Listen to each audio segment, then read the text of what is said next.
My friends, you're here in the quilting studio. Let's go and talk about what we have up on the quilting bed. There's an arrow down below. If you follow that, it will take you to another video of this same quilt being stitched out with other tips and techniques that are over there as well. So check that out.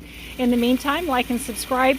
The things that bring you joy in your life, the things that you're passionate about, that you're interested in, that are craft related, that are handwork related, are going to also increase the endorphins in your body and help your friends as well. So let's get more of these beautiful quilts out so that it can bring joy to everybody's life. We all need a lot more joy these days, don't we? Let's go ahead and talk about what's going on right here. Linda brought this over. Linda has a cat. Linda's a cat lover.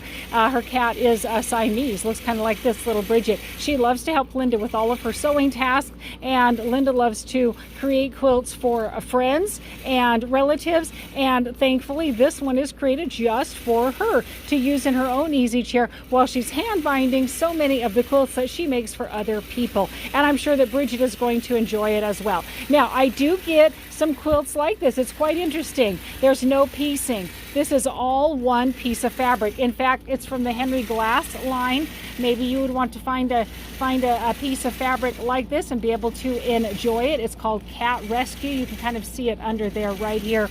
Paws in Need, Just Rescue. Sweet little piece of fabric. Again, there's no piecing. This is something you can do. I've had several quilts brought over like this. The people just fell in love with the fabric, brought it straight over with the backing, and then we just did the binding on it, and whammo, it was done. Now, the backing she brought is actually a Minky blanket, and it's a double thickness, so there's no extra batting in it as well. You might be looking and saying, where's the batting?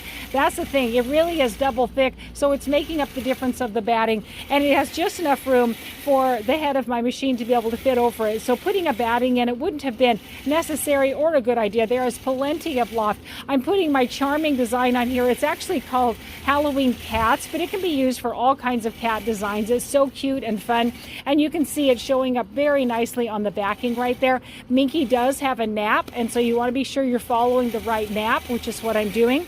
I'm doing it with a variegated color of thread, which you cannot see very well on the front because there's so many great colors right there.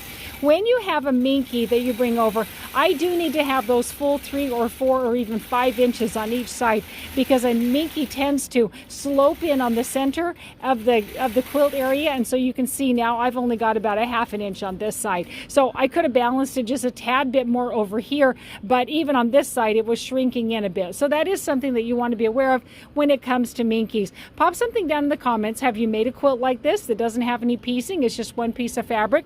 Have you used Minky as a backing? Have you used a Minky blanket as a backing? Let's start a conversation. Have an amazing, colorful day. I know I will.